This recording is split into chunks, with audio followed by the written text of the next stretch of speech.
चांदनी रात की आवाज। कहानी की शुरुआत। एक रात जब चांद ज़ारा अपने कमरे में अकेली खड़ी थी, उसका दिल बेचैन था, जैसे कुछ अजीब घटने वाला हो। तभी उसे अचानक एक हल्की सी आवाज सुनाई दी जो उसके कमरे में गूंज रही थी। ये आवाज न तो किसी इंसान की थी और न ही किसी जानवर की। ये एक रहस्यमयी अजनबी सी आवाज थी जो उसके दिल को अजीब तरीके से छूने लगी। ज़ारा ने खिड़की से बाहर देखा, लेकिन वहां कुछ भी नहीं था। कमरे में अंधेरा था, सिर्फ चांद की हल्की रोशनी थी जो खिड़की के रास्ते अंदर आ रही थी। आवाज बार बार गूंज रही थी, जैसे किसी ने उसे बुलाया हो। उसकी आंखों में डर और उत्सुकता का मिलाजुला एहसास था। वह जानती थी कि इस आवाज के पीछे कुछ बड़ा और रहस्यमयी राज छिपा हुआ है। कहानी की यात्रा। ज़ारा ने अपने डर को किनारे रखते हुए आवाज का पीछा करने का फैसला किया। उसने कमरे का दरवाजा खोला और धीरे धीरे उस आवाज की ओर बढ़ने लगी। घर का रास्ता अंधेरे से भरा था, लेकिन ज़ारा को अपने फैसले पर पूरा यकीन था। उसे पता था कि इस आवाज का पीछा करने से ही उसे अपने जीवन के सबसे बड़े रहस्य का हल मिलेगा।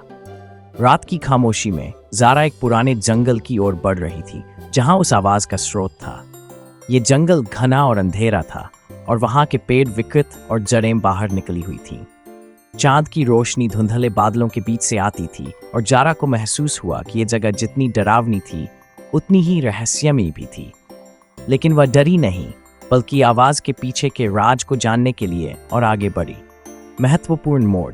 ज़ारा जंगल के बीच में एक प्राचीन मंदिर तक पहुंची, जो पूरी तरह से झाड़ियों और बेलों से ढका हुआ था। मंदिर का पत्थर पुराना था और उसकी दीवारों पर जंगली लताएं चढ़ी हुई थीं। ज़ारा ने महसूस किया कि यही वह स्थान था जहां उसे उस आवाज का हल मिलेगा। उसने मंदिर में कदम रखा और एक पुरानी शिला पर चमकते हुए रहस्यमयी निशान दिखाई दिए। कहानी का समापन। ज़ारा ने शिला को छुआ और अचानक एक तेज रोशनी निकलने लगी। उसकी आंखों में हैरानी और समझ का मिश्रण था। वह समझ चुकी थी कि उस आवाज के पीछे एक पुरानी जादुई शक्ति थी जो उसकी किस्मत से जुड़ी हुई थी। अब ज़ारा को यह समझ में आ गया कि वह सिर्फ एक साधारण लड़की नहीं, बल्कि एक ऐसे रहस्य का हिस्सा थी जो उसकी पूरी दुनिया को बदलने वाला था।